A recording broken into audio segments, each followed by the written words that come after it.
Hello, guys. My name is Chris Osaze Hato, and you are welcome to today's edition of the Real Talks Nigeria. Quickly, let me say two things. There are two things in the news right now that has my attention. The first one is the news from Edo State, Benin City, Nigeria, Africa, and then the second one is an international news, and that is the news of Puff Daddy, P Diddy, Diddy, or Brother Love. International news. Now, Puff Daddy is in the news, Edo State is in the news, and both of them are trending. And both of them have my attention because growing up as a child in the 80s, in the 90s, 2000 and co, Puff Daddy music and his artists dominated the international news, and that got my attention.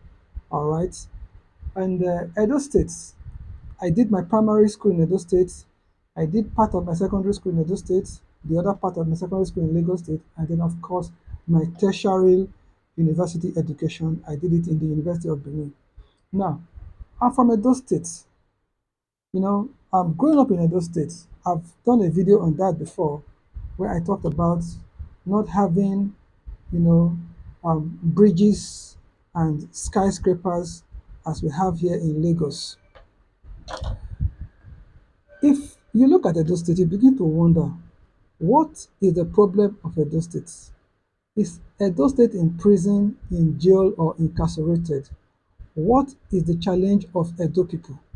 Why are we constantly having leaders imposed on our people?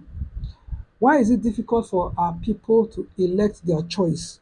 And why is it difficult for the choice of the people to occupy positions of authority so that if things happens, contrary, the people would have themselves to blame? But repeatedly, we've had leaders imposed on our people. But that is not the talk for today. The talk for today is focused on what I would consider to be the root of Port Daddy problem and the root problem of Edo people. And that has to do with our upbringing, our training. All right. Now, we are told that train up a child in the way he should go, and when he is old, he would not depart from the way he has been trained to go. One of the things that must never be taken out of life is the ancient landmark.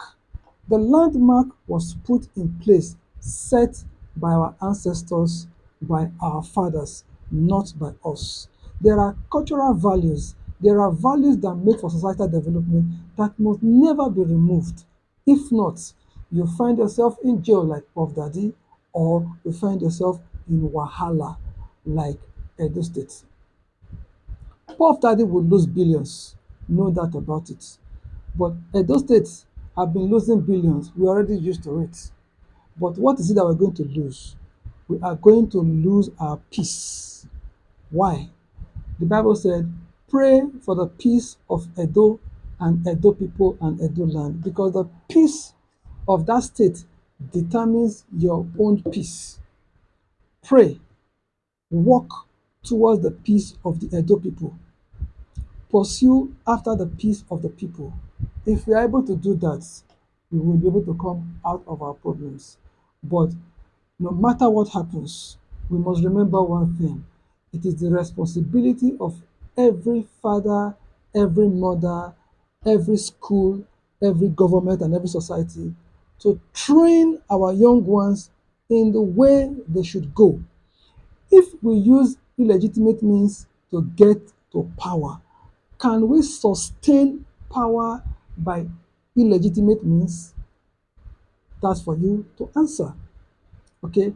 Now, if we invest in the education of Edo people, if we invest not just, I'm not talking about the business side of education, but I'm talking about the true education of the mind to the point that the people of Edo State